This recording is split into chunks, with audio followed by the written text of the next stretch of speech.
Very good morning every one. So இன்னைக்கு நம்ம வந்து பார்த்தீங்கன்னா இந்திய பொருளாதாரம் டே ஷீட் 4க்கான கொஸ்டின் பேப்பர் டிஸ்கஷன்ஸ் வந்து பார்க்கலாம். ஃபர்ஸ்ட் இண்டஸ்ட்ரியல் growth தொழில் வளர்ச்சி 4.1. இதில் வந்து பார்த்தீங்கன்னா first the regarding the Indian economy which are the following reflect unprecedented suspension of economic activity in the first quarter of this fiscal April to June due to the COVID pandemic அப்படின்னு சொல்றாங்க. அதாவது தமிழ்ல என்னன்னா இந்திய பொருளாதாரத்தை பொறுத்தவரை Covid பெருந்தொற்றால் இந்திய நிதியாண்டின் முதல் காலாண்டு பகுதியில் ஏப்ரல்ல இருந்து ஜூன் வரைக்கும் பொருளாதார நடவடிக்கைகள் முன்பு எப்போதும் இல்லாத பெருமுடக்கம் ஏற்பட்டது. எஸ், இதுல இந்த பெருமுடக்கத்தை வந்து டெபிக்ட் பண்ற மாதிரி உள்ள கூற்றுக்கள் சென்டென்ஸ் எதுன்னு கேட்டிருக்காங்க. அதுல வந்து நீங்க பாத்தீங்கன்னாலே தெரியும். ஸோ இப்போ கோவிட் பேண்டமிக் நடந்தப்ப கன்ஸ்ட்ரக்ஷன் செக்டார் பயங்கரமா அஃபெக்ட் ஆச்சு. மேனுஃபேக்சரிங் செக்டார் அதுவும் பயங்கரமா அஃபெக்ட் ஆச்சு. So contraction of almost 50.3% and 39.3% of construction and manufacturing sector தான் answer. Answer A and B only for the first question. Second, ECLGS scheme is a full form கேட்டிருக்காங்க. Group ஒன்ல அடிக்கடி எப்படினாலும் ஒரு 5-6 question full ஃபார்ம்ல வந்துடும். So question answer வந்து emergency credit line guarantee scheme. இது வந்து MSME-க்காக கொடுக்கக்கூடிய emergency credit scheme. So emergency credit line guarantee scheme தான் ஆன்சரு. ஸோ அவசர கால கடன் உத்தரவாத திட்டம் ECLGS அப்படின்றது. தேர்ட் கொஸ்டின் வந்து பார்த்தோம் அப்படின்னா Accession A under export promotion of India, interest equalization scheme was formulated. Reason R, exporters are getting the benefits in the interest rates being charged by the banks in their export credit. அதாவது கூற்று ஏன்னா இந்தியாவின் ஏற்றுமதியை ஊக்குவிக்க வட்டி சமன்படுத்தல் திட்டம் உருவாக்கப்பட்டது. அது சரிதான். ஸோ காரணம் 6, ஏற்றுமதிக்கான கடன்களின் மீதான வட்டி தொடர்பான நன்மைகளை ஏற்றுமதியாளர்கள் பெறுகின்றனர். ரெண்டுமே கரெக்ட் தான். ஆக்சுவலா இந்த எக்ஸ்போர்ட் ப்ரொமோஷனுக்காக கொண்டு வந்தது தான் இந்த இன்ட்ரெஸ்ட் ஈக்குவலைசேஷன் ஸ்கீம் அப்படின்றது. ஸோ இது என்ன பண்ணுது அப்படின்னா எக்ஸ்போர்ட் கிரெடிட்ல இதனால சில பெனிஃபிட்ஸ் ஏற்படுது. கம்மியான வட்டி கட்டுறதுனால எக்ஸ்போர்ட் இன்னும் வந்து ப்ரொமோட் ஆகுது. So both A and R R true and R is the correct explanation. Fourth question, the public private partnership in India is systematically mean for investments in அப்படின்னு கேட்டிருக்காங்க. இந்தியாவில் பொதுத்துறை மற்றும் தனியார் துறை கூட்டு முதலீடுகள் எந்தெந்த துறைகள் சாத்தியம் என்பதை தெரிவு செய்க அப்படின்னு கேட்டிருக்காங்க. ஸோ ஆல்ரெடி வந்து பார்த்தீங்கன்னா பப்ளிக் பிரைவேட் பார்ட்னர்ஷிப்ல முக்கியமான ரொம்ப எஃபிஷியண்டா இயங்கக்கூடிய செக்டார் எதுன்னு சொல்லி குரூப் ஒன் ப்ரீவியஸ் இயர் கொஸ்டின்ல கேட்டிருந்தாங்க, விச் இஸ் இன்ஃப்ராஸ்ட்ரக்சர் ஃபெசிலிட்டிஸ். இந்த கொஸ்டினுக்கு வந்து பார்த்தீங்கன்னா high priority public utility services and infrastructure facilities, முன்னுரிமை பெற்ற பொது பயன்பாட்டு துறைகள் மற்றும் உள்நாட்டு வசதிகளை அதிகரிக்க, இந்த ரெண்டுமே சேர்ந்து வரும். Answer C, both A and B. ஐந்தாவது கேள்வி, which of the following statement about index of industrial production are correct அப்படின்னு கேட்டிருக்காங்க. So index of industrial production பொறுத்த வரைக்கும் வந்து பார்த்தீங்க அப்படின்னா it is a key economic indicator of the manufacturing sector in various sectors of the economy, which is correct. So ரெகுலராக வந்து விடுவாங்க. கிட்டத்தட்ட ஒரு 8 இம்பார்ட்டன்ட் மேனுஃபேக்சரிங் செக்டார் எடுத்து அதுல இருந்து கோர் ஐஐபி அப்படின்னு சொல்லி கூட விடுவாங்க. IIP data is regularly published by CSO. Actually CSO-ன்றது இப்ப பேர் மாத்திட்டாங்க, NSO, National Statistical Organization. So NSO, CSO, the same organization-ன்றதுனால second statement is also right. The base year for IIP is 2011 to 12, which is also right. So fifth question answer வந்து D123. தமிழ்ல IIP தொழில்துறை உற்பத்தியின் வரிசை அப்படின்னு சொல்லி கொடுத்திருக்காங்க. So இது வந்து பாத்தீங்கன்னா புள்ளியியல் அமைப்பால, தேசிய புள்ளியியல் அமைப்பால வந்து கொடுக்கப்படுது. 2011 to 12 வந்து இதோட அடிப்படை ஆண்டாவும் இருக்கு. பல்வேறு பொருளாதார துறைகளோட பொருளாதார குறிகாட்டியாவும் இது இருக்கு. ஆன்சர் வந்து D123. ஆறாவது கேள்வி பாருங்க, which of the following is correctly matched கேட்டிருக்கான். Minimum wages act 1948. So this is wrong. Steel Authority of India Limited 1968 இருக்கான், 1973. So 1 and 3 is wrong. Answer is 2 and 4. National Textile Policy 2000. Workers compensation act 1923. Sixth கொஸ்டினுக்கு answer D. Seventh question பார்க்கலாம். So seventh question என்ன கேட்குதுன்னா MRTP act, market restrictions for trade practices act, FEMA act, foreign exchange management act, industrial dispute act, wealth tax, இது எல்லாத்தையும் match பண்ண சொல்லியிருக்காங்க. MRTP அப்படின்றது வந்து பார்த்தீங்கன்னா அன்ஃபேரா ட்ரேட் பண்ணக்கூடியவங்களை வந்து கண்ட்ரோல் பண்றதுக்காக இந்திரா காந்தி பீரியட்ல வந்து கொண்டு வரப்பட்டது MRTP ஆக்ட். ஸோ ஃபெமா வந்து அதே பீரியட்ல MRTP வந்து 1971 கொண்டு வரப்பட்டது. ஃபெமா வந்து 1973 கொண்டு வரப்பட்டது. ஸோ இந்த பீரியட் தான் சேம் திங். பின்னாடி MRTP வந்து லிபரலைஸ்ட் ஏராவப்ப வந்து LPG ஏராவப்ப திரும்ப வந்து அபாலிஷ் பண்ணிட்டாங்க. ஸோ MRTP பொறுத்த வரைக்கும் controlling the unfair trade practices, FEMA பொறுத்த வரைக்கும் மெயின்டெனன்ஸ் ஆஃப் ஃபாரின் எக்ஸ்சேஞ்ச். அதுக்கடுத்து industrial dispute act promotion of industrial peace wealth பொறுத்த வரைக்கும் reducing the concentration of economic power. So இந்த இதுக்கு ஆன்சர் வந்து பார்த்தீங்க அப்படின்னா டி 3124. எம்ஆர்டிபி ஆக்ட தமிழில் படிக்கிறது இங்கிலீஷ்லேயே படிச்சு வச்சுக்கோங்க. ஏன்னா தமிழில் இருக்கவங்களுக்கு நிறைய நேரங்களில் தமிழ் வார்த்தைகள் கொடுக்காம இது மாதிரி எம்ஆர்டிபி ஃபெமா அப்படின்னு சொல்லி கொடுத்துருவாங்க. 8வது கேள்வி match the list 1 and list 2. Silk industry, cotton industry, coir industry, jute industry. அதாவது பட்டு, பருத்தி, கயிறு மற்றும் சணல் தொழிற்சாலை. ஸோ உங்களுக்கு இதுல சிம்பிளா ஜூட் இண்டஸ்ட்ரினா வெஸ்ட் பெங்கால் கண்டிப்பா தெரியும். காயர் இண்டஸ்ட்ரி அப்படின்னாலே you know that it is Kerala. So கேரளான்றது உங்களுக்கு தெரியும். ஸோ இது ரெண்டும் உங்களுக்கு தெரியும் அப்படின்னாலே ஸோ காயர் இண்டஸ்ட்ரி கேரளா இது ரெண்டும் உங்களுக்கு தெரிஞ்சாலே போதும். அதை வச்சு மேட்ச் பண்ணிடலாம். So answer for this question is A 2314. So the objectives of national manufacturing policy. So objectives of national manufacturing policy பொறுத்த வரைக்கும் to create 100 million additional job in the manufacturing sector by 2022. Yes, it is the part of it. Increase the share of manufacturing in GDP. Yes, that is also part of it. Increasing the domestic value addition and a technological path in manufacturing. Enhance global competitiveness of Indian manufacturing. In the nalume, it's part of the objectives. So 9th question with D answer.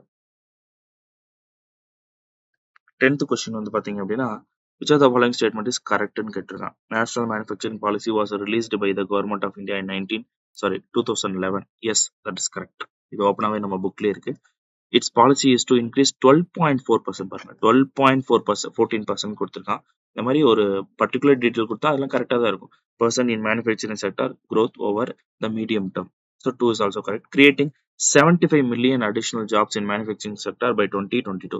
So 75 million job அப்படின்றது தப்பு. It's not 75 million job. So fourth question வந்து fourth statement வந்து increasing the share of manufacturing in GDP to 25% by 2022, which is correct. So 1 to 4 is the answer.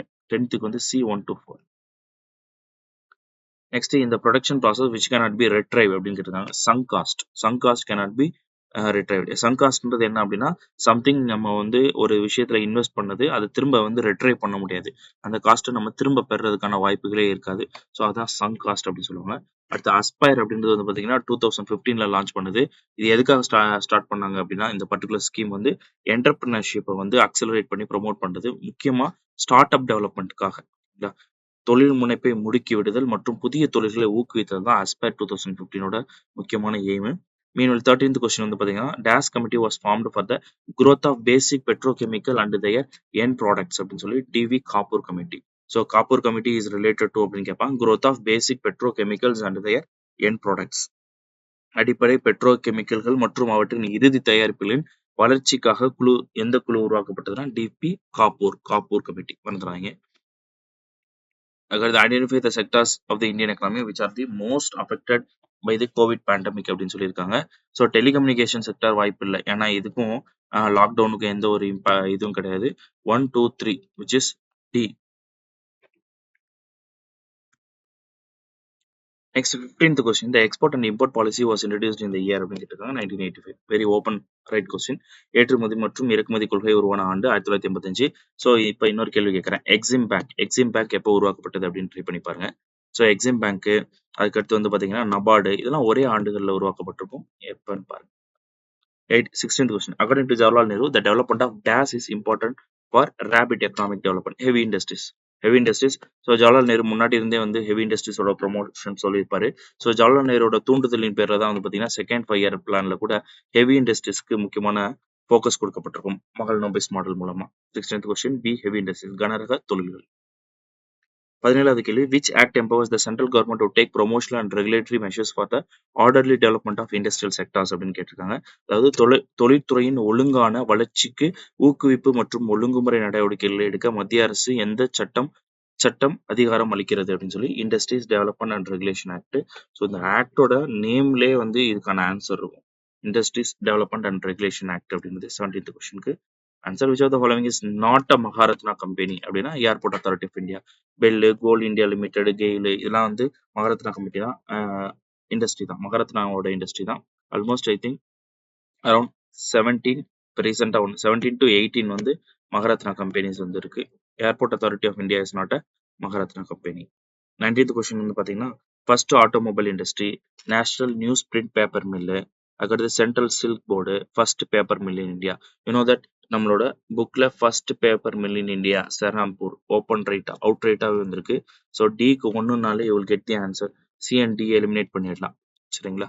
Next first automobile industry which is in Kolkata.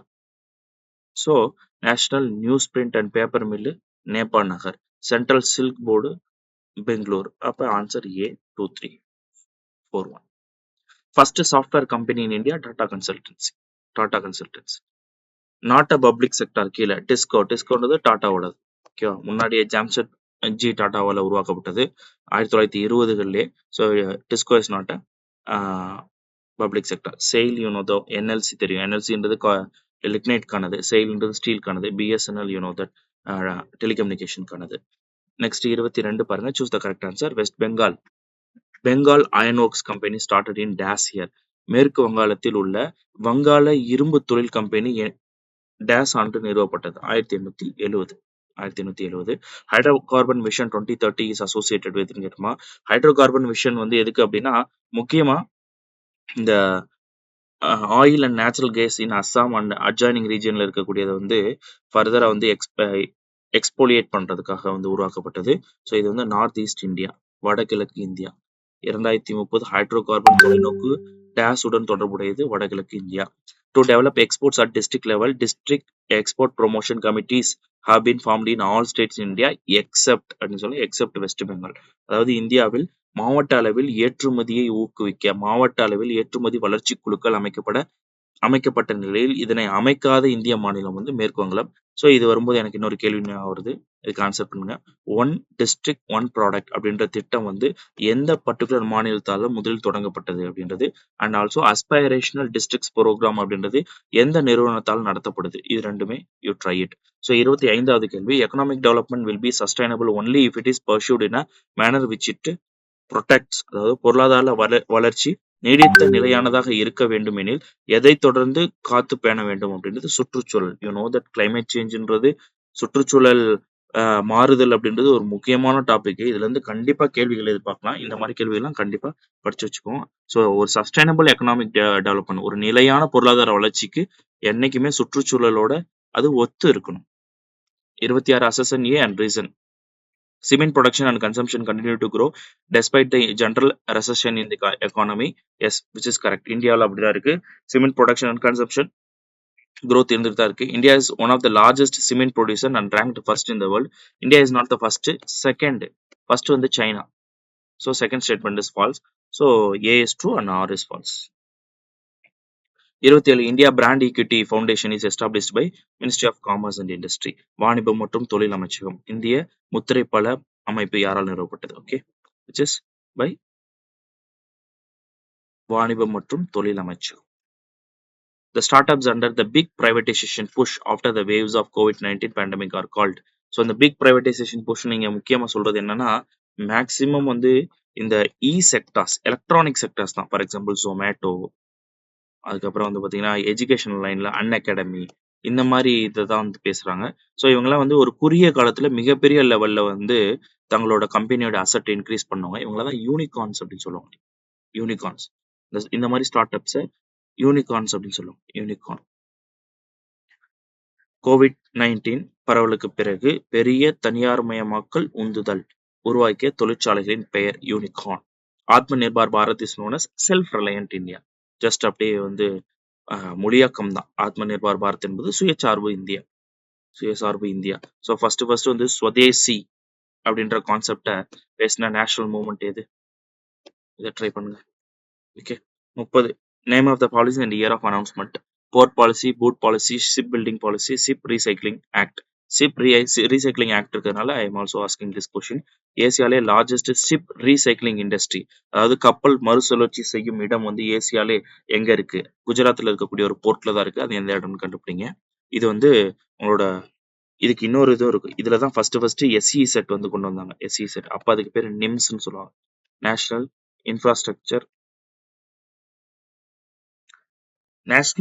Investment manufacturing zone அப்படின்னு இருந்தது. அதான் பின்னாடி SEZ அப்படின்னு சொல்லி மாத்துறாங்க. ஓகேவா? ஸோ இதுக்கு ஆன்சர் வந்து பார்த்தீங்கன்னா போர்ட் பாலிசி கொண்டு வந்தது 1995. பூட் பாலிசி கொண்டு வந்தது 1997. ஷிப் பில்டிங் பாலிசியை பொறுத்த வரைக்கும் வந்து பார்த்தீங்கன்னா 2010. ஷிப் ரீசைக்ளிங் ஆக்ட் தான் இப்போ வெரி ரீசென்ட்லி 2019 கொண்டு வந்தாங்க. Answer for this question is B. Common facility centre scheme which is fully funded by the central government is a gem and jewelry செக்டருக்கானது. முழுவதும் ஒன்றிய அரசின் நிதியளிப்பால் உருவான பொது பயன்பாட்டு மத்திய திட்டம் எத்துறைக்காக ஏற்படுத்தப்பட்டதுன்னா ரத்தினங்கள் மற்றும் நகைகள், gems and jewelry. So industrial policies பொறுத்த வரைக்கும் which of the following measures have been taken to attain the aims of new industrial policy? கீழ்கண்டவற்றுள் புதிய தொழில் கொள்கையின் நோக்கங்களை அடைவதற்கு மேற்கொள்ளப்பட்ட முறைகள் யாவை அப்படின்னு கேட்டிருக்காங்க. Industrial licensing, foreign investment and public sector management. Foreign trade பாலிசினா லேட்டர் பீரியட்ல கொண்டு வந்தது. அண்ட் அதுக்கு முன்னாடியும் ஒரு சில ஃபாரின் ட்ரேட் பாலிசி போட்டிருக்காங்க. ஸோ அது இதுக்கு சம்மந்தப்பட்டது இல்லை. ஓகேங்களா? இப்போ ரீசெண்டாக கூட 2017 கூட ஒரு ஃபாரின் ட்ரேட் பாலிசி போட்டாங்க. தொழில் உரிமம், அயல்நாட்டு முதலீடு, பொது துறை நிர்வாகம் எழுதலாம். C124 answer. Industrial liberalization in India started with increasing agriculture production, land reforms. Agriculture production எல்லாம் increase பண்ணது வந்து பார்த்தீங்கன்னா ஃபர்ஸ்ட் கிரீன் ரெவல்யூஷன் அப்போ ஆல்மோஸ்ட் இந்த 3rd and 4th 5-year plan அப்பயே. ஸோ அதுக்கும் லிபரலைசேஷன் சம்மந்தம் இல்லை. லேண்ட் ரெஃபார்ம்ஸ்லாம் 1956 அந்த 56 to 60களிலே கொண்டு வந்துட்டாங்க. அதுக்கும் லிபரலைசேஷனுக்கு சம்மந்தம் கிடையாது. 1 and 2 எலிமினேட் பண்ணிருங்க. Answer 3 and 4. Regulate industrial development, induce private sector investment and participation. அதாவது விவசாய உற்பத்தி அதிகரிக்க சீர்திருத்த சட்டம் இதெல்லாம் முன்னாடியே வந்துருச்சு. எது இதுக்கான ஆன்சர் அப்படின்னா தொழில்துறை முன்னேற்றத்தை ஒழுங்குபடுத்துதல், தனியார் துறையின் முதலீடு மற்றும் பங்கு பெறுவதை ஊக்குவித்தல். 3 மற்றும் 4. The Government of India announced new industrial policy on July 24, 1991. இதெல்லாம் அவுட்ரைட்டா புக்ல இருக்குது. இந்திய அரசு புதிய தொழில் கொள்கையை அறிவித்த நாள் எது? ஜூலை 24, 1991. 35வது கேள்வி வந்து பார்த்தீங்கன்னா which of the following measures have been taken to attain the aims of new industrial policy? Already பார்த்த அதே கேள்விதான். Industrial licensing, foreign investment, public sector management. தொழில் உரிமம், அயல்நாட்டு முதலீடு, பொதுத்துறை நிர்வாகம். 1, 2 மற்றும் 4. The working of licensing policy in India under the committee of Dutt committee. அதாவது இந்தியாவில் தாராளமயமா கொள்கை செயல்பாடுகள் எந்த குழுவின் கீழ் இயங்கியது அப்படின்னா தத் குழு அது கீழே தான் வந்து இயங்கியது. LPG model of development was introduced by doctor மன்மோகன் சிங். ஸோ அப்போ இருந்த ஃபினான்ஸ் மினிஸ்டர் டாக்டர் மன்மோகன் சிங் தான் இந்த எல்பிஜி மாதிரியை வந்து அறிமுகப்படுத்துறாரு. First industrial policy 1948. உங்க ஸ்கூல் புக்ல ஒரு பாக்ஸ் போட்டு இண்டஸ்ட்ரியல் பாலிசிக்கான இயர் கொடுத்துருப்போம். கண்டிப்பா பார்த்துக்கோங்க. ஃபர்ஸ்ட் 48, அடுத்து 2வது 56. முதலாவது தொழில் கொள்கை தீர்மானம் அறிவிக்கப்பட்ட ஆண்டு 1948. Industrial policy resolution 1956 was adopted in order to achieve the aim of socialism. 1956 தான் ஆவடி செஷன் ஆஃப் காங்கிரஸ் நடந்திருக்கும். அதுல ஐஎன்சி என்ன சொல்லியிருப்பான்னா சோசியலிஸ்டிக் பேட்டர்ன் ஆஃப் சொசைட்டியை உருவாக்குறது தான் எங்களோட முழு நோக்கம் சொல்லியிருப்பான். அதோட அவுட்கம் தான் இண்டஸ்ட்ரியல் பாலிசி ரெசல்யூஷன் 1956 தாக்கம். அது வந்து சோசியலிச கொள்கையை வந்து பின்பற்றும், அதாவது சமத்துவ கொள்கையை வந்து பின்பற்றும் அப்படின்னு சொல்லியிருப்பாங்க. 39 answer B. New industrial policy 1991 concentrated on liberalisation, privatisation, globalisation மூலமே. டி. 1991 ஆண்டின் புதிய தொழில் கொள்கை இதற்கு முக்கியத்துவம் அளித்தது. தாராளமயம், தனியார் மயம், உலகமயம். Okay. D 1, 2, 3. Liberalisation providing freedom to private sector. Very simple thing. தாராளமயமாக்கல்னா என்ன? பிரைவேட் தனியார் துறைக்கு அதிகமான முக்கியத்துவம் கொடுக்கிறது. அவங்கள வந்து பொருளாதாரத்துல ஒரு எஃபிஷியண்டா செயல்பட வைக்கிறது. 42வது கேள்வி. The government of India declared first industrial policy 6th April 1948. இந்திய அரசு முதல் தொழிற்கொள்கையை அறிவித்த ஆண்டு 1948 April 6. Industrial policy of India which abolished MRTP act நம்ம முன்னாடியே பார்த்தோம்ல 1971 நான் கொடுத்துருப்பேன். 1969 அந்த இயர் மட்டும் மாத்திக்கோங்க. ஸோ இந்த எம்ஆர்டிபி ஆக்ட் 1969 இது வந்து எப்ப அபாலிஷ் பண்ணப்பட்டதுன்னா 1991 இண்டஸ்ட்ரியல் பாலிசி. சப்போஸ் சில சமயம் 5-year பிளானா கேட்டாங்கன்னா 8th 5-year பிளான். ஓகே.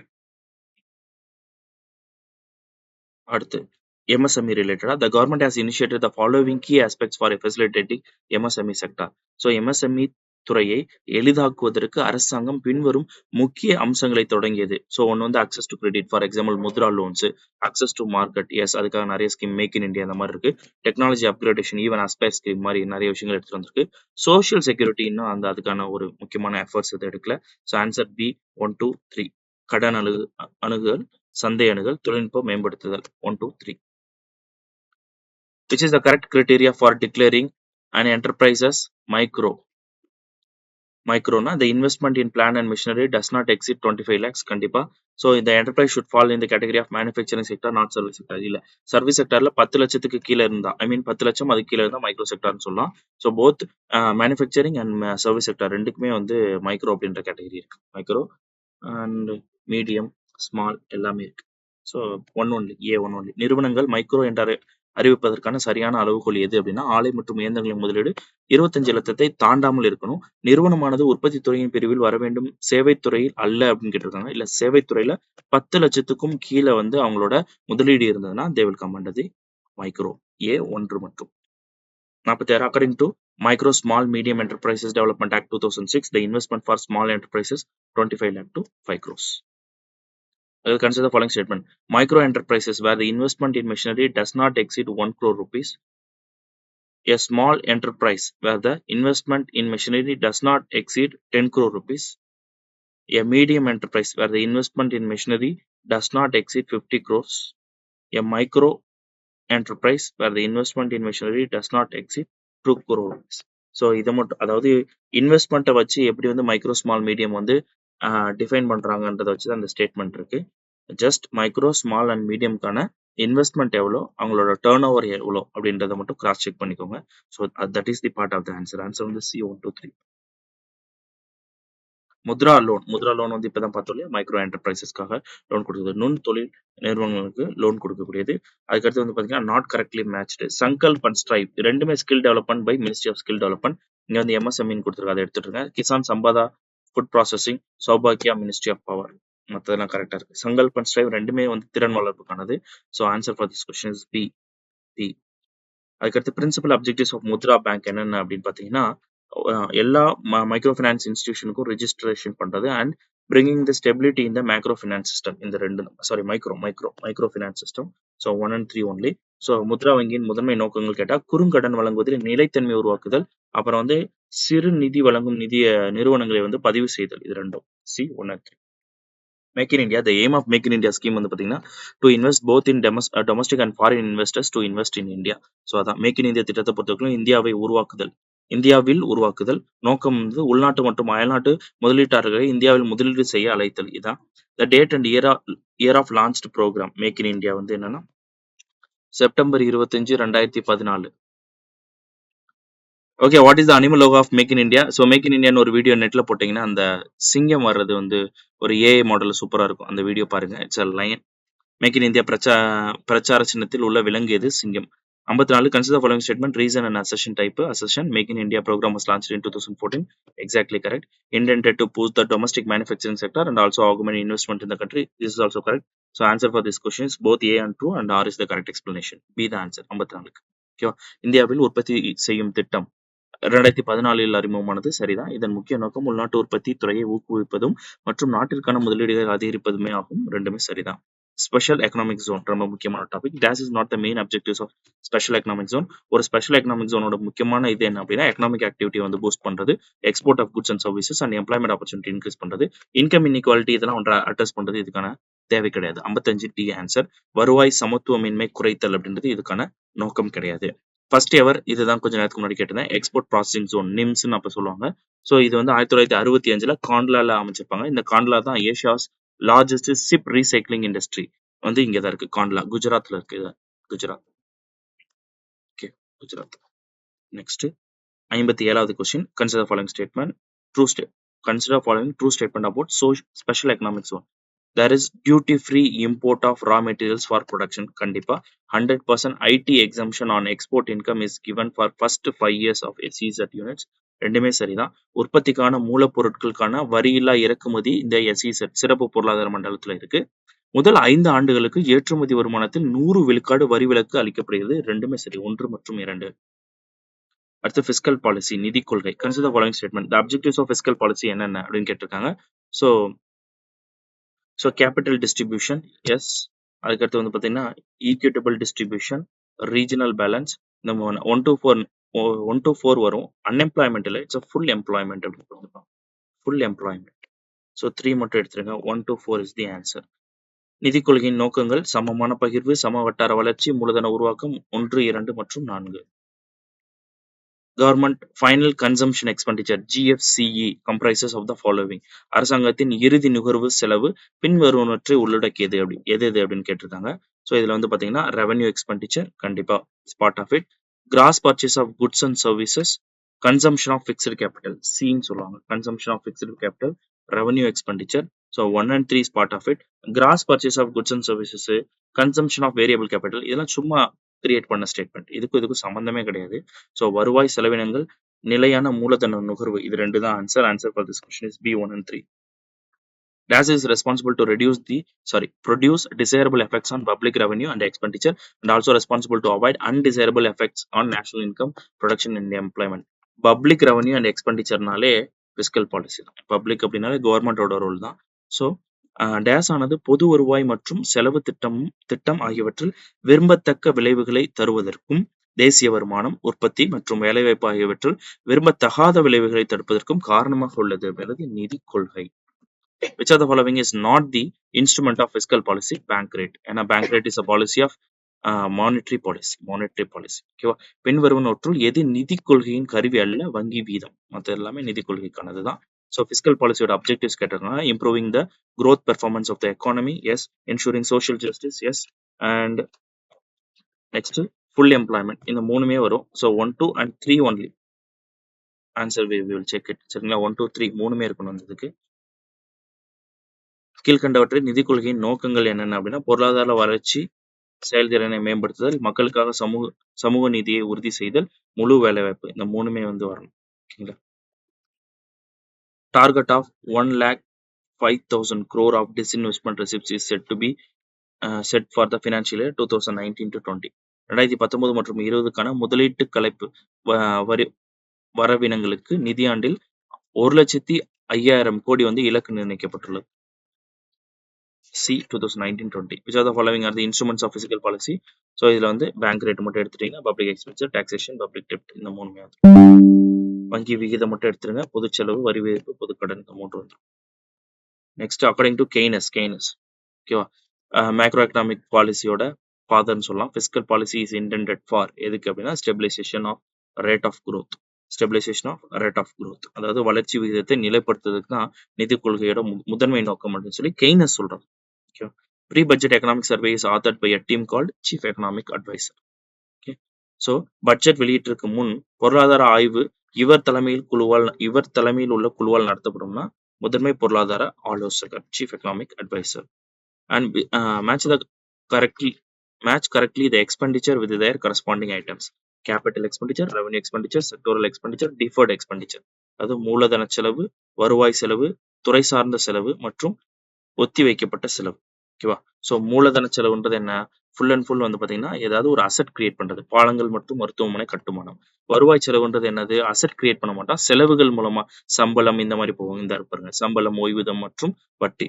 துறை சார்ந்த செலவுன்றது ஆற்றல் மற்றும் போக்குவரத்து செலவு. ஒத்தி வைக்கப்பட்ட செலவு பொருள்கள் மற்றும் சேவைகளுக்கான முன்கூட்டியே பணம் செலுத்துதல். So B2314 is the answer for the question. Who presented the first union budget? Shanmukham Chetty. 2017 என்னோட முதல் குரூப் 1 எக்ஸாம்ல இந்த கேள்வி கேட்கப்பட்டது. The FRBM Fiscal Responsibility and Budget Management Act was constituted in 17 January 2000. 2000 தான் அந்த FRBM ஆக்ட் அப்படின்றது கொண்டு வரப்பட்டது. கடைசியா 2019 இதுக்கு ஒரு சட்ட திருத்தம் அமெண்ட்மெண்ட் கொண்டு வந்தாங்க. நிதி பொறுப்பு மற்றும் வரவு செலவு மேலாண்மை சட்டம் அப்படின்றது ஜனவரி 17, 2000 கொண்டு வரப்பட்டது. அதுக்கான சட்ட திருத்தம் 2019 பண்ணப்பட்டது. Government of India has decided to merge railway budget with the union budget from the budget year 2017 to 18. ஆக்சுவலா இது பிபேக் தேவ்ராய் அப்படின்ற ஒரு குழுவோட ரெக்கமெண்டேஷன் மூலமா தான் இந்த ரயில்வே நிதிநிலை அறிக்கை மற்றும் மத்திய நிதிநிலை அறிக்கை இரண்டும் வந்து இணைத்து வந்து இம்ப்ளிமெண்ட் பண்ண ஆரம்பிச்சாங்க. இதுக்கு முன்னாடி வந்து பாத்தீங்கன்னா 1920களில் 21ல இதெல்லாம் இதுக்கு முன்னாடி ஒன்னா தான் இருந்தது. 20க்கு முன்னாடி 20ல அக்வர்த் கமிட்டி அப்படின்ற ஒரு குழு என்ன பண்ணுச்சு அப்படின்னா மத்திய நிதிநிலை அறிக்கையும் ரயில்வே நிதிநிலை அறிக்கையும் தனியா போட சொன்னாங்க. அதுக்கப்புறம் இப்ப 2017 to 18ல மறுபடியும் மெர்ஜ் பண்ண சொல்லி பிபேக் தேவ்ராய் கமிட்டி சொல்லியிருக்காங்க. 20வது கேள்விக்கு C answer. The DAS committee functions is to examine the appropriation of sums granted by the parliament for the expenditure of government of India. இது வந்து public account committee. Parliamentary committees இருக்கு இல்லையா, அதுலயே நம்ம படிச்சிருப்பீங்க. பாராளுமன்ற குழுக்கள்ல இந்த பப்ளிக் அக்கௌண்ட் கமிட்டி தான் ஃபுல் அண்ட் ஃபுல் இந்த expenditure from the consolidated fund of India அதெல்லாம் எப்படி செயல்பட்டு இருக்கு அப்படின்றத எக்ஸ்பெண்டிச்சர் செஞ்சதுக்கு அப்புறம் வந்து ரிவ்யூ பண்ணுவாங்க. ஈவன் வந்து CAG is called as friend and philosopher for this public account committee. CAGனா தெரியும் இல்லையா? Comptroller auditor general. இவருக்கான ஆர்டிகல் என்னன்றதை கமெண்ட்ல வியூ பண்ணுங்க. Arrange the following in the order as presented in the budget of Government of India. Okay. இந்திய அரசாங்கத்தின் வரவு செலவு திட்டத்தில் முன்வைக்கப்பட்ட வரிசையில் பின்வருவனவற்றை ஒழுங்கமைக்கவும் அப்படின்னு சொல்லி கேட்டிருக்காங்க. ஸோ அதன்படி வந்து பார்த்தீங்கன்னா ரெவென்யூ ரிசிப்ட், அதுக்கப்புறம் அதிகமாக இருக்கக்கூடியது கேபிட்டல் ரெவென்யூ ரிசிப்ட், அடுத்து கேபிட்டல் ரிசிப்ட், அடுத்து வந்து பார்த்தீங்கன்னா டோட்டல் ரிசிப்ட்ஸ், அதுக்கப்புறம் வந்து டோட்டல் எக்ஸ்பெண்டிச்சர். ஸோ இதான் வந்து அதோட increasing order. Revenue receipt, capital receipt, total receipt and total expenditure 3124.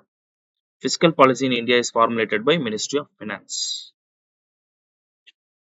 Okay, the main aim of deficit financing, அதாவது பற்றாக்குறை நிதியாக்கத்தோட முக்கியமான இது என்ன அப்படின்னா எக்கனாமிக் டெவலப்மெண்ட். யூபிஎஸ்சில இது ஒரு தடவை கேட்டிருக்காங்க. ஓகேவா? நெக்ஸ்ட் வந்து பாத்தீங்கன்னா right matches, Hicks J R, John கெய்னட், John Maynard Keynes, James Duesenberry, Shaw G K. So இவங்களை பத்தி கேட்டிருக்காங்க. ஸோ இவங்களுக்கானதை வந்து நம்ம மேட்ச் பண்ணணும். ஸோ இதுல வந்து பாத்தீங்க அப்படின்னா XJK வர்த்தக சுழற்சி கோட்பாடு இருக்கு இல்லையா?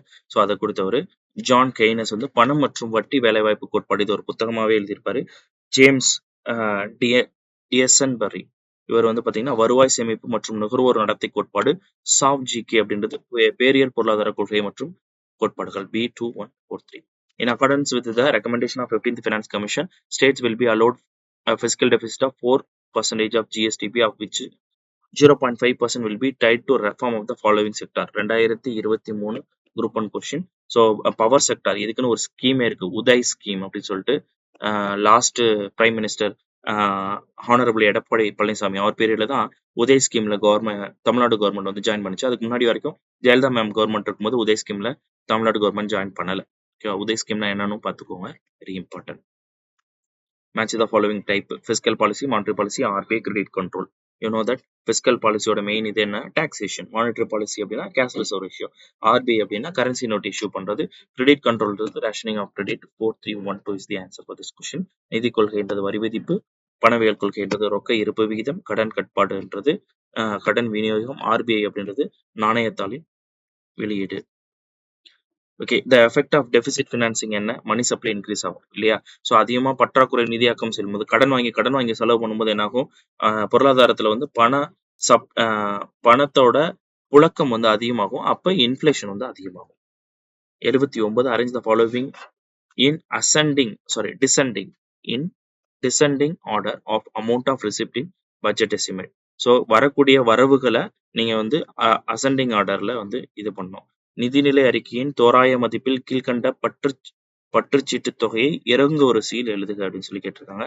ஸோ இதை பொறுத்த வரைக்கும் வந்து பார்த்தீங்கன்னா ஃபர்ஸ்ட் என்ன கொடுத்துருக்கான்?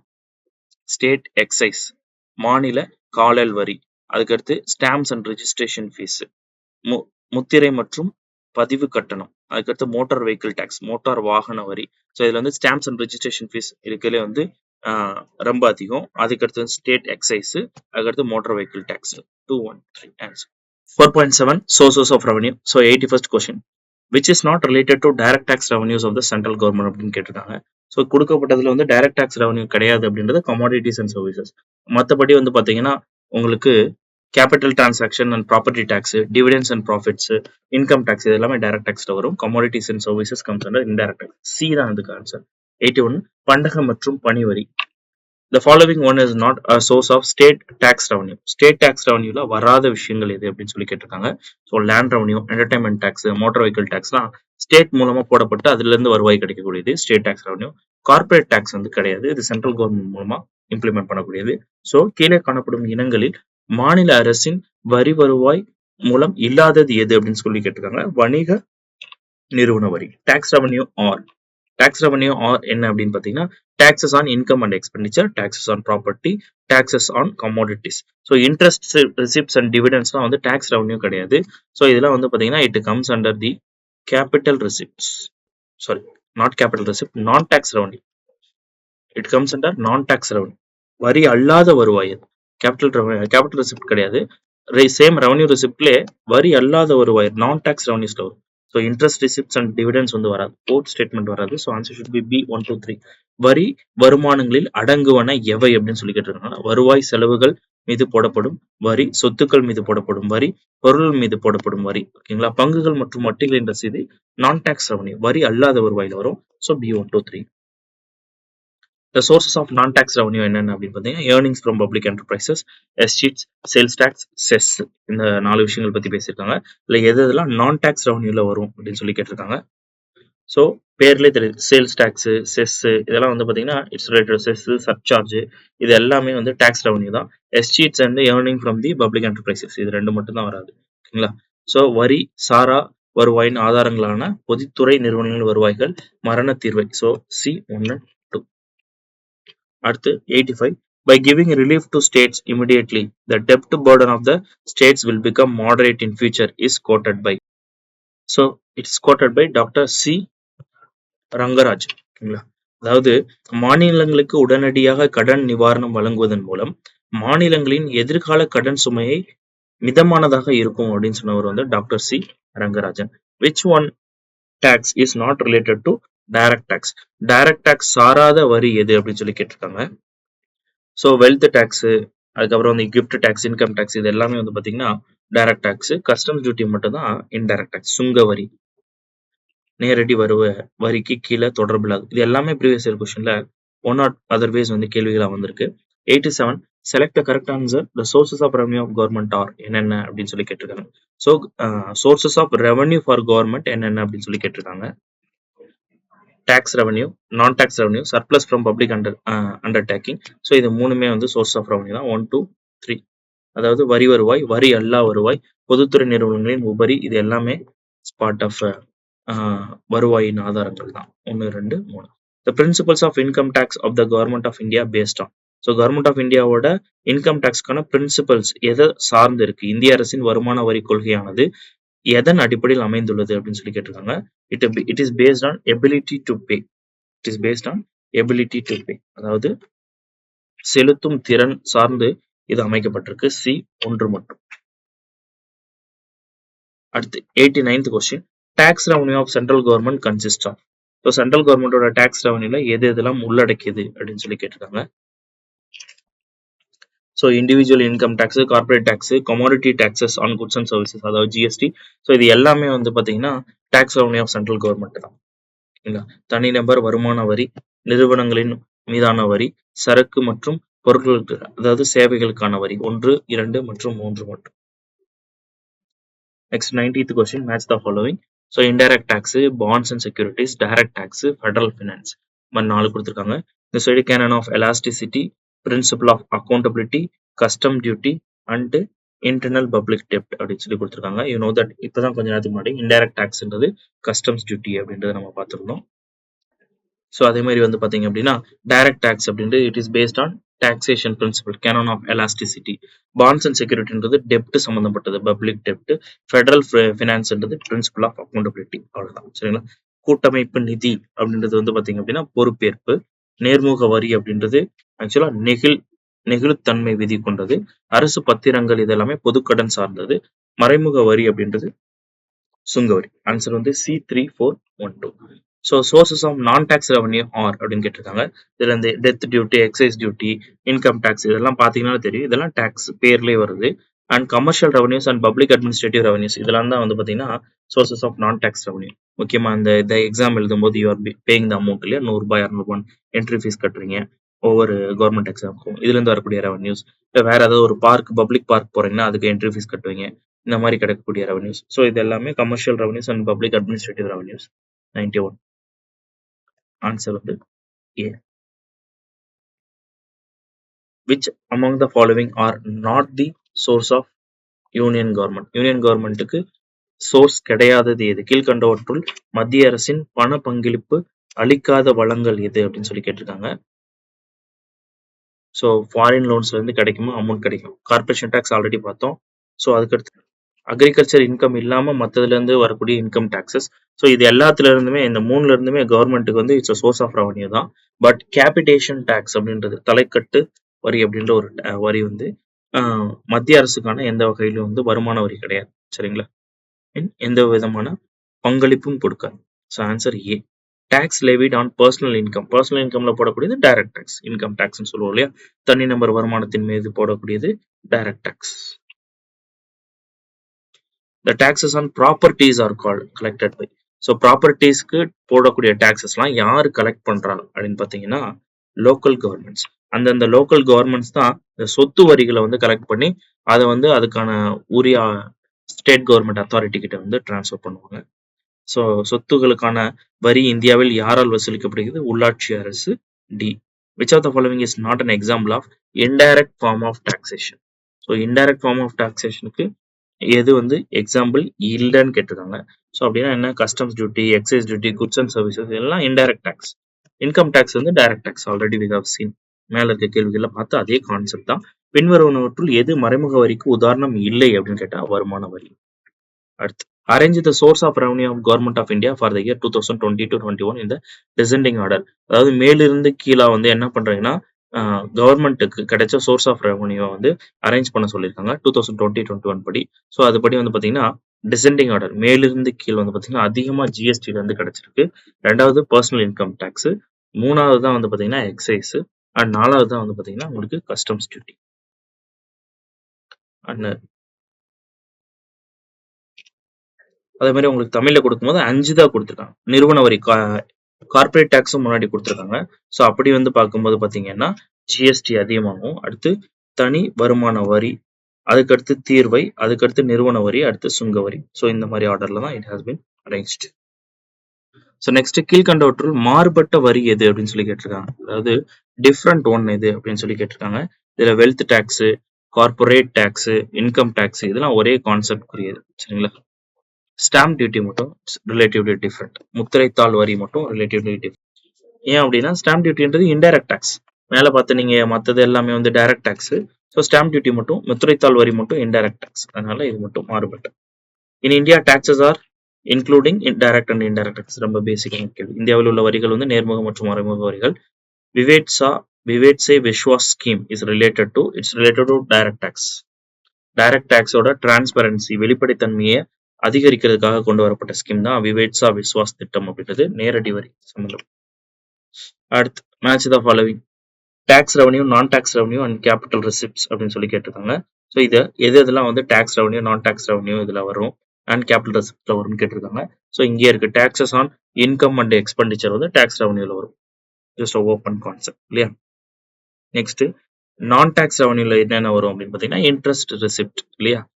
கொடுத்த கடனுக்கு வரக்கூடிய வட்டி எல்லாம் நான் டாக்ஸ் ரெவன்யூல வரும். கேபிட்டல் ரெசிப்ட்ஸ்ல பாரோவிங்ஸ் வரும், கடன் வாங்குறது. அதுலதான் வந்து லயபிலிட்டிஸ்னு ஒரு தனி காம்போனன்ட்டே இருக்கும். அப்ப 312 பின்வருவனவற்றை பொறுத்துக வரி வருவாய். வரி வருவாய்க்கு வருமானம் மற்றும் செலவு மீதான வரிகள்.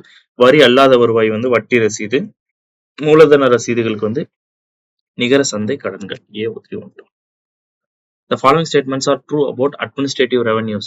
Special assessment are referred by betterment levy. Fines and penalties are arbitrarily determined and have no relation to cost of administration or activities of government. Okay.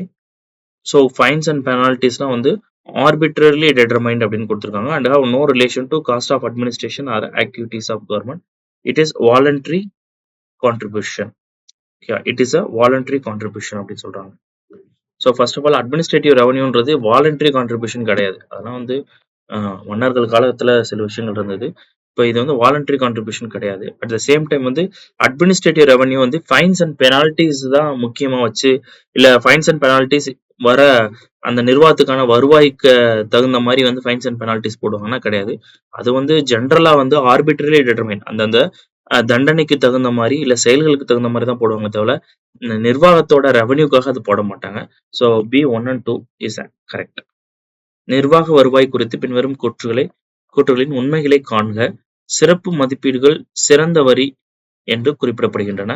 S, அதாவது சிறப்பு மதிப்பீடுகள் பெட்டர்மெண்ட் லெவி அப்படின்றது என்னன்னா, இப்ப ஃபார் எக்ஸாம்பிள் ஒரு particular ஊர்ல வந்து என்ன பண்றாங்கன்னா கவர்மெண்ட் அவங்களே போய் ஒரு பெரிய குடிநீர் திட்டம் வந்து செட் பண்ணி குழாய்கள்லாம் அமைச்சு ரெடி பண்ணி தராங்க. இப்படி பண்ணும்போது நார்மலா ப்ராஜெக்ட்ல இல்லாம எக்ஸ்ட்ரா இந்த இதை பண்றாங்க அப்படின்னா, இந்த பர்டிகுலர் ப்ராஜெக்ட பண்ணதுக்காக அங்க இருக்க குடிமக்கள் கிட்ட பெட்டர்மென்ட் லெவி அப்படின்னு சொல்லி ஒரு லெவி போடுவாங்க.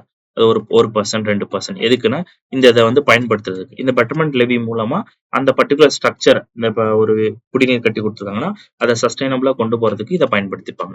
ஸோ அதனால தான் இத ஒரு சிறந்த மதிப்பீடுகள் அப்படின்னு சொல்லி சிறந்த வரி அப்படின்னு சொல்றாங்க. அபராதங்கள் மற்றும் தண்டனைகள் தன்னிச்சையாகவே தீர்மானிக்கப்படுகின்றன. இதில் நிர்வாகத்தின் செலவோ, அரசாங்கத்தின் நடவடிக்கையோ எந்த தொடர்பும் இல்லை. அதுவும் சரிதான். 1 மற்றும் 2. அடுத்து GST. When GST came into effect July 1, 2017. ஓகேங்களா? Who is the chairman of GST council? Finance minister. So இதெல்லாம் பேசிக்கா one line answers. The chairman of GST council in India is union finance minister. இந்தியாவில் சரக்கு மற்றும் சேவை வரி சபையின் தலைவர் யார்? யூனியன், அதாவது மத்திய நிதி அமைச்சர். அதுக்கடுத்து which of the following state has declining trend in GST for the year 2019 to 20? 2019-20ல declining ட்ரெண்ட்ல இருக்கக்கூடிய மாநிலங்கள் என்னென்ன அப்படின்னு பார்த்தீங்கன்னா, Maharashtra, west Bengal and Tamil Nadu. So முக்கியமாக கொரோனா இம்பாக்ட்னால மிகப்பெரிய லெவல்ல வந்து டிக்ளைனிங் வந்து இந்த ஸ்டேட்ஸ் வந்து சந்திச்சாங்க. மகாராஷ்டிரா, மேற்கு வங்கம் மற்றும் Tamil Nadu. which of the following statement about GST council is not true? Is not true. The members of GST council choose one among us themselves to be the vice chairperson of the council. ஸோ அந்த GST council இருக்கக்கூடிய ஒரு ஆட்களை தான் vice சேர்பர்சனா வந்து அமைப்பாங்கன்னு சொல்றாங்க. Every decision of GST council shall be taken by the meeting of not less than 2/3 of the weighted votes of the members present and voting. 1/2 of the total number of the members of the GST council constitute the quorum at its meeting. So with respect to GST council பொறுத்த வரைக்கும் wise chairperson இந்த மாதிரி போஸ்டிங்ஸ்லாம் கிடையாது. சரிங்களா? Just chairperson தான். 2 and 3 தான் இதுக்கு answer. Opt answer 2 and 3. அதாவது ஜிஎஸ்டி கவுன்சில் உறுப்பினர்கள் தங்களில் ஒருவரை கவுன்சிலின் துணைத் தலைவராக தேர்வு செய்கிறார்கள். இது வந்து தவறான கூற்று. ஜிஎஸ்டி கவுன்சிலின் ஒவ்வொரு முடிவும் கலந்து கொள்ளும் மற்றும் வாக்களிக்கும் உறுப்பினர்களின் வாக்குகளில் 2/3 பங்கிற்கு குறையாத கூட்டத்தால் எடுக்கப்படும். ஜிஎஸ்டி கவுன்சிலின் மொத்த உறுப்பினர்களின் எண்ணிக்கையில் பாதி பேர் அதன் கூட்டத்தில் குறைந்த எண்ணிக்கையின் நபரே பங்கு பெறுவர். பாதி பேர் தமிழ் மொழியாக்கம் வந்து இங்க தவறா இருக்கு. ஆக்சுவலா ஜிஎஸ்டி கவுன்சிலோட மொத்த உறுப்பினர்கள் கூட்டம் ஆங்கிலத்துல சரியா இருக்கு. 1/2 of the total members of the GST council constitute the quorum at its meeting. Okay 1/2 correct. So தமிழே சரியா தான் இருக்கு. பாதின்றது சரி, நாட் 1/3, பாதி.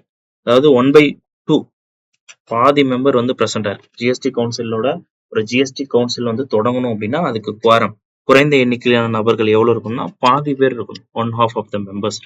ஸோ அது குவாரம். அதே மாதிரி ஒரு முடிவு எடுக்கணும் அப்படின்னா அவங்களுக்கு வந்து 2/3 பங்கு 2/3 of the members have to vote in that decision. அதுக்கு ஃபேவரா வந்து இது பண்ணணும். ஸோ இந்த இதுல வந்து ஓட் எப்படி டிஸ்ட்ரிபியூட் ஆகுதுன்னா சென்ட்ரல் கவர்மெண்டோட ஓட்டோட வேல்யூ வந்து 1/3. அப்புறம் 2/3 ஓட் வேல்யூ யாருக்குன்னா ஸ்டேட் கவர்மெண்ட்ஸ்க்கு. 30 ஓட் எக்ஸாம்பிள் சொல்றேன். 30 ஓட்டுனா 10 ஓட்டுக்கான வேல்யூ வந்து சென்ட்ரல் கவர்மெண்ட் கிட்டயும் 20 ஓட்டுக்கான வேல்யூ வந்து ஸ்டேட் கவர்மெண்ட் கிட்டே இருக்கும். இந்த ஜிஎஸ்டி கவுன்சிலை பொறுத்த வரைக்கும். ஜிஎஸ்டி கவுன்சில்ன்றது ஒரு கான்ஸ்டிடியூஷனல் பாடி. அதுக்கான ஆர்டிகல் என்னன்றதை கமெண்ட்ல லீவ் பண்ணுங்க. Article. Which of the following denotes the meaning of goods and services tax? It is a consolidated indirect tax. It is a single unified tax and it is imposed only by central government. It is payable at a final point of consumption. So இது வந்து GST council. அது வந்து பார்த்தீங்கன்னா central government and state government எல்லாத்தையும் சேர்த்த ஒரு federal அமைப்பு. எல்லாம் சேர்ந்து தான் இதை வந்து நிர்ணயிக்கிறாங்க. அதனால சென்ட்ரல் கவர்மெண்ட் தான் இம்போஸ் பண்ணதுன்றது தவறு. 1 to 4 மற்ற பாயிண்ட்ஸ் வந்து கரெக்ட். டெஸ்டினேஷன் பேஸ்ட் டேக்ஸ், அதாவது ஃபைனல் பாயிண்ட் ஆஃப் கான்டாக்ட்ல தான் இது வந்து செயல்படுத்தப்படுது. ஸோ சேவைகளுக்கான வரி வந்து பார்த்தீங்க அப்படின்னா இது மறைமுக வரியின் தொகுப்பாகும். ஒரே மாதிரியான தனி வரியாகும். அதுக்கடுத்து மத்திய அரசால் மட்டுமே விதிக்கப்படுவதாகவும் அது மட்டும் தவறு. நுகர்வு இறுதி புள்ளியில் செலுத்துவதாகவும் சரி. 1 to 4. Which of the following 2 products are excluded from the ambit of GST?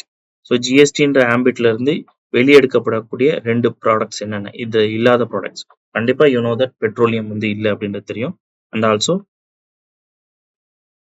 ஆல்கஹாலுக்கு இல்லை, ஆல்கஹாலுக்கு வந்து கிடையாது. பட் டொபாக்கோவுக்கு இருக்கு, ஜிஎஸ்டி இருக்கு. ஸோ நாட் 2 ப்ராடக்ட்ஸ்ன்னு கேட்டிருக்காங்க. இங்கே 1 ப்ராடக்ட் தான் இருக்கு, பெட்ரோலியம் மட்டும்தான் இல்லை. சரிங்களா? ஸோ இங்கே ஆப்டான ஆன்சர் இங்கே கொடுக்கப்படல. 108ல ஆன்சர் ஷுட் பி பெட்ரோலியம் மட்டும்தான். சரிங்களா? கீழே காணப்படும் பொருள்கள் மற்றும் சேவைகள் வரியிலிருந்து தவிர்க்கப்பட 2 பொருட்கள் எவை அப்படின்னா பெட்ரோலியம் மற்றும் இந்த இது ஆல்கஹால்கானது தான் வந்து இருக்கணும். இங்க வந்து புகையிலை இருக்கு. புகையிலைக்கு வந்து ஜிஎஸ்டி இருக்கு. ஒன்று மட்டும். Match the list 1, list 2 and select the correct answer using the codes given below. ஒரு சைடு குட்ஸ், இன்னொரு சைடு வந்து ஜிஎஸ்டி ரேட் வந்து கொடுத்துருக்காங்க.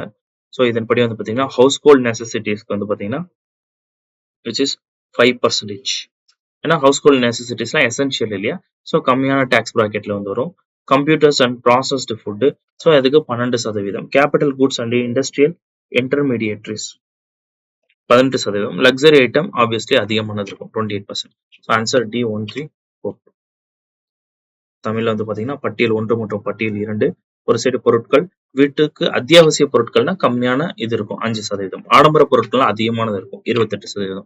இப்போ ஏக்கு 1, டிக்கு வந்து பார்த்தீங்க அப்படின்னா 2 அப்படின்னாலே you get the answer 1342. Next, which among the following statements are true for the proposed GST arrangements in India? Both center and state taxes will be collected at the point of sale. அதான் point of சேல்ல தான் வந்து taxes வந்து collect பண்ணப்படுது. Centre and state GST will be changed in the manufacturing cost of the above. So of the above, the center and state GST will be changed இல்ல charged on the manufacturing cost. Yes, manufacturing காஸ்ட்ல இருந்து தான் வந்து இந்த central and state GST வந்து போடப்படுது. Both central and state taxes will be collected at the point of sale, அதாவது destination based tax. அதுவும் கரெக்ட் தான். So answer should be both 1 and 2. இந்தியாவில் முன்மொழியப்பட்ட சேவை வரி சட்ட ஏற்பாடுகளுக்கு பின்வரும் அறிக்கைகள் எது உண்மை அப்படின்னு சொல்லி கேட்டிருக்காங்க. மைய மற்றும் மாநில வரிகள் இரண்டும் விற்பனை நேரத்தில் சேகரிக்கப்படும். சரிதான். உற்பத்தி செலவில் மைய மற்றும் மாநில பொருட்கள் மற்றும் சேவை வரி போடப்படும். ஆக்சுவலா மாற்றப்படும் இல்லை, இட்ஸ் நாட் சேஞ்ச்டு. ஸோ சேவை வரி வந்து செலுத்தப்படும் அல்லது விதிக்கப்படும் அப்படின்னு மாத்தம். விதிக்கப்படும். அடுத்து ஜிஎஸ்டி பொறுத்த வரைக்கும் வந்து பாத்தீங்கன்னா 1 point tax without cascading effect, 1 point tax. இது multi point tax without cascading effect. அடுத்து சேல்ஸ் டாக்ஸ் பொறுத்த வரைக்கும் multi point tax with cascading effect. So CGST பொறுத்த வரைக்கும் வந்து பாத்தீங்கன்னா collected by the central government on intrastate. So இது நம்மளோட ஸ்கூல் புக்லேயே ஒரு பாக்ஸ்லேயே தனியாக கொடுத்துருப்பாங்க. இன்ட்ராஸ்டேட் சேலுக்காக இந்த ஸ்டேட்டுக்கு. So இன்ட்ராஸ்டேட் sale. ஐஜிஎஸ்டி பொறுத்த வரைக்கும் பார்த்தீங்கன்னா இன்டர்ஸ்டேட் சேல். ஸோ மாநிலங்களுக்குள்ள நடக்கக்கூடிய வர்த்தகத்துக்கு சிஜிஎஸ்டியும், மாநிலத்துக்கு இடையில் நடக்கக்கூடிய வர்த்தகத்துக்கு ஐஜிஎஸ்டியும், இன்டகிரேட்டட் ஜிஎஸ்டியும் வந்து போடுவாங்க. So answer should be B 32154. The center would levy and collect the IGST on all interstate supply of goods and services. What does I in IGST stands for, which is integrated. Okay. So ஐஜிஎஸ்டியில் ஐன்றது integrated GST. மாநிலங்களுக்கு இடையான பண்டங்கள் மற்றும் சேவைகள் மீது நடுவண அரசு வசூலிக்கும் ஐஜிஎஸ்டியில் உள்ள ஐ என்பதன் விரிவாக்கம் integrated. In India, goods and service taxes was implemented in July 1, 2017. Select the following tax. Which of the following tax is not a direct tax கேட்டிருக்காங்க. நேர்முக வரி அல்லாதது எது அப்படின்னு சொல்லி கேட்டிருக்காங்க. ஸோ ஜிஎஸ்டி ஆப்வியஸ்லி நமக்கு தெரியும். வெல்த் அண்ட் கிஃப்ட் டேக்ஸ் தவிர மற்றது எல்லாமே வந்து ஐ மீன் ஜிஎஸ்டி வந்து indirect tax. So answer should be A 1 only. Which of the following is அல்லது are the advantages of goods and services tax? Removing the cascading tax effect கண்டிப்பா. Uniform taxation of goods and services கண்டிப்பா. Tax decisions are taken jointly by center and the state, அதுவும் சரிதான். D 1, 2 and 3. So கீழ்கண்டவற்றுள் பண்டங்கள் மற்றும் பணிகள் வரியின் நன்மைகள் எது யாவைன்னு கேட்டிருக்காங்க. அடுக்கு வரி விளைவுகளை நீக்குதல், பொருள்கள் மற்றும் பணிகளுக்கு ஒரே மாதிரியான வரி, மத்திய மாநிலங்கள் இணைந்து வரி முடிவுகளை எடுக்கிறது. ஜிஎஸ்டி கவுன்சில் பத்தி பேசுறாங்க. டி 1, 2, 3. ஜிஎஸ்டி அதுக்கடுத்து goods and service tax dash based on destination. Consumption of goods and services based on destination. அதனால தான் ஃபைனல் எங்க ரீச் ஆகுதோ அந்த இடத்துல தான் டாக்ஸ் போடப்படும். Point of sale. சரக்கு மற்றும் சேவை வரி என்பது பொருட்கள் மற்றும் சேவைகளின் நுகர்வு இலக்கை அடிப்படையாக கொண்டது. அடுத்து ஜிஎஸ்டி இஸ் இன்டைரக்ட் டாக்ஸ் இல்லையா. ஜிஎஸ்டி இஸ் சரக்கு மற்றும் சேவை வரி என்பது ஒரு மறைமுக வரி. கேஸ்கேடிங் டாக்ஸ் எஃபெக்ட் மீன்ஸ் அப்படின்னா என்னன்னா டாக்ஸ் ஆன் டாக்ஸ். ஆல்ரெடி ஒரு வரி போடப்பட்டிருக்கும், அடுத்து அதே வரி மேலேயே இன்னொரு வரி போடுறது. இப்போ 10 ரூபாய்க்கு ஒரு பொருளை தயாரிக்கிறான், அது மேல ஒரு 10% வரி போடுறாங்கன்னா 11 ரூபாய் ஆகும். அதுக்கப்புறம் மறுபடியும் இந்த 11 ரூபாய்க்கு வரி போடுறது. 11 ரூபாய்க்கு 10% போட்டோம்னா என்ன ஆகும்? 12.1 ஆயிடும். இதுல இந்த 1 ரூபாய்க்கும் 10% ஆல்ரெடி ₹1 வரி போட்டிருக்கு இல்லையா? அந்த வரி மேலேயும் 10%. ஸோ இதான் வரியின் மேல் வரி போடுறோம். ஓகேங்களா? ஸோ டாக்ஸ் அண்ட் டாக்ஸ் வரி மீதான வரி. Next in India GST came into effect from 1 July 2017. இந்தியாவில் ஜிஎஸ்டி டேஸ் முதல் நடைமுறைக்கு வருது 1 July 2017. This was the world's first country to implement the GST law in the year 1954. 1954 வந்து முதல்ல ஜிஎஸ்டி இம்ப்ளிமெண்ட் பண்ண நாடு எது?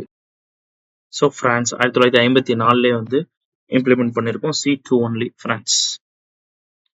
1954 ஆண்டு சரக்கு மற்றும் சேவை வரி திட்டத்தை முதலில் அமல்படுத்திய நாடு பிரான்ஸ். 2 மட்டும். C2 மட்டும். Days committee proposed GST in India. Kelkar task force. ஓகேங்களா? கேல்கர் பணிக்குழு தான் ஜிஎஸ்டியை வந்து முன்மொழிந்தது. காம்போனன்ட்ஸ் ஆஃப் ஜிஎஸ்டி வந்து பாத்தீங்க அப்படின்னா ஸோ காம்போனன்ட்ஸ் ஆஃப் ஜிஎஸ்டி நீங்க சொல்றது எஸ்ஜிஎஸ்டி, சிஜிஎஸ்டி அண்ட் ஐஜிஎஸ்டி வந்து சொல்றாங்க. ஸோ நார்மலா வந்து பாத்தீங்கன்னா 3 டைப் தான். சில நேரங்கள்ல சில வெப்சைட்ஸ்ல என்ன பண்ணிருப்பாங்கன்னா 4ன்னு கொடுத்துருப்பாங்க. அதாவது யூனியன் டெரிட்டரியோட ஜிஎஸ்டியும் யூடி ஜிஎஸ்டியும் சேர்த்து 4 காம்போனன்ட்ஸ் சொல்லியிருப்பாங்க. ஜென்ரலா கேட்டா 3 டைப்ஸ் தான். நம்ம புக்லயும் 3 டைப்ஸ் தான் இருக்கு. காம்போனன்ட்ஸ் ஆஃப் ஜிஎஸ்டி 3 வகைப்படும்.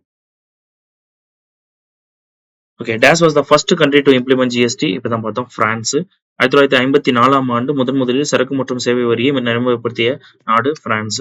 Which tax has replaced multiple indirect taxes during 2017? இப்பதான் பார்த்தோம் ஜூலை 1ல குட்ஸ் அண்ட் சர்வீசஸ் டாக்ஸ். 2017 வரப்பட்ட புதிய வரி அது என்ன பண்ணிருக்குன்னா இந்தியாவில் காணப்பட்ட பல்வேறு மறைமுக வரிகளுக்கு மாற்றாக வந்தது. எது அப்படின்னா சரக்கு மற்றும் சேவை வரி. 125 which of the following is not a feature of GST அப்படின்னு சொல்லி கேட்டிருக்காங்க. not a feature of GST. so no GST on manufacture on so raw material GST கிடையாது அப்படின்றதெல்லாம் கிடையாது. they have GST, input tax credit, single tax, tax on supply of goods and services. இது எல்லாமே normal features தான். And அதே மாதிரி raw material GST போடுறதும் normal feature தான். இது நோ ஜிஎஸ்டின்னு கொடுத்துருக்காங்க. நெகட்டிவா இருக்கு. ஸோ அதை மட்டும் எடுத்தீங்கன்னா போதும். Answer 125D. தயாரிப்பாளர்கள் வாங்கும் மூலப்பொருட்கள் மீது வரி கிடையாதுன்றது வரி உள்ளது. Which country is to 1954 first implement பண்றது France. France. GST was passed in Parliament in 29 March 2017. பார்லிமெண்ட்ல பாஸ் பண்ணது 29 மார்ச். இம்ப்ளிமெண்ட் ஆனது 1 ஜூலை 2017. பண்டங்கள் மற்றும் பணிகள் வரி இந்திய பார்லிமெண்டத்தில் எந்த ஆண்டு நிறைவேற்றப்பட்டது அப்படின்னா 29 மார்ச் 2017. ஸோ அது வந்து அமலுக்கு வந்தது 1 ஜூலை 2017. அடுத்து central value added tax and service tax can be replaced by a new tax name called GST. அது முன்னாடியே போட்டதான். இந்த வேட் சர்வீஸ் டாக்ஸ் இது எல்லாத்தையும் ரிமூவ் பண்ணிட்டு தான் நம்ம ஒரு யூனிஃபைட் டாக்ஸ் கொண்டு வந்தோம். ஜிஎஸ்டி அப்படின்றது goods and services tax. 129 assertion reason. Assertion என்ன சொல்லுது அப்படின்னா GST has been a landmark reform of independent India showcasing the spirit of cooperative federalism. GST has been the landmark reform of independent India, showcasing the spirit of cooperative federalism. That is correct. It is governed by the GST Council, where states are equal partners. That's also correct. Both A and R are true, and R is the correct explanation of A. GST என்பது சுதந்திர இந்தியாவின் ஒரு முக்கிய சீர்திருத்தமாகும். இது கூட்டுறவு கூட்டாட்சியின் உணர்வை வெளிப்படுத்துகிறது. இது கவுன்சிலால் நிர்வகிக்கப்படுகிறது. அங்கு மாநிலங்களில் சம பங்குதாரர்களாக உள்ளனர். இதுவும் சரி. ரெண்டுமே சரி. A மற்றும் 6 சரி மற்றும் 6 என்பது ஏக்கான சரியான விளக்கம். டி ஆன்சர் 129க்கு. 130 இந்த motto one tax one market one nation அப்படின்றது இட்ஸ் ரிலேட்டட் டு ஜிஎஸ்டி. ஒரே வரி ஒரே சந்தை ஒரே நாடு அப்படின்றது சரக்கு மற்றும் சேவை வரியை பத்தி பேசக்கூடியது. Consider the following statement about GST. Both central and state taxes will be collected at the point of sale. The point of sale already நம்ம பார்த்ததான். Central and state GST are இந்த இங்க கரெக்டா கொடுத்திருப்பாங்க. Charged on the manufacturing cost. So both 1 and 2 are correct. GST பற்றி கீழ்கண்ட தகவல்கள் கருத்தில் கொள்க. விற்பனை முனையில் மத்திய மாநில அரசுகள் வசூல் செய்வது, மத்திய மாநில ஜிஎஸ்டி உற்பத்தி முறையில் விதிக்கப்படுவது. இது ரெண்டுமே சரிதான். 1 மற்றும் 2 இரண்டுமே சரிதான். 132 GST is a one single indirect tax for the entire country. சரிதான். GST is imposed and collected from individual, HCF, company and firm. கிடையாது. இது வந்து இன்கம் டாக்ஸ். இன்கம் டாக்ஸ் தான் இந்த மாதிரி கலெக்ட் பண்றாங்க. So R is false, A is true. 132 GST என்பது முழு நாட்டிற்கும் உண்டான ஒரே மறைமுக வரி அப்படின்றது சரி. ஜிஎஸ்டி என்பது தனி நபரிடமும் இந்து பிரிக்கப்படாத குடும்பத்திலும் மற்றும் நிறுவனத்திலும் விதிக்கப்பட்டு வசூலிக்கப்படுகிறதுன்றது தவறு. ஏ உண்மை, ஆனால் ஆர் என்பது தவறு. 133 Despite the nationwide surge in COVID-19 cases, gross GST collections for the month of January 2022 were recorded at rupees 1,40,986 crores. Just a fact தான் இது. 1,40,40,986 கோடி வந்து ஜிஎஸ்டி 2022 மட்டும் ஜனவரி மந்த்ல வந்து வசூலிக்கப்பட்டிருக்கு. கோவிட் இம்பாக்ட் இருந்தும். Choose the correct statement. GST has multi-stage tax, destination-based tax, but not multi-point tax. Multi-point tax கிடையாது. So 1 and 2 தான் ஆன்சர். GST என்பது பலபடி நிலை வரி, இட அடிப்படையிலான வரி, பல்முனை வரி கிடையாது. சரிங்களா? 1 மற்றும் 2 இதான் வந்து answer. Thank you. Suresh IAS academy வெற்றியின் முகவரி.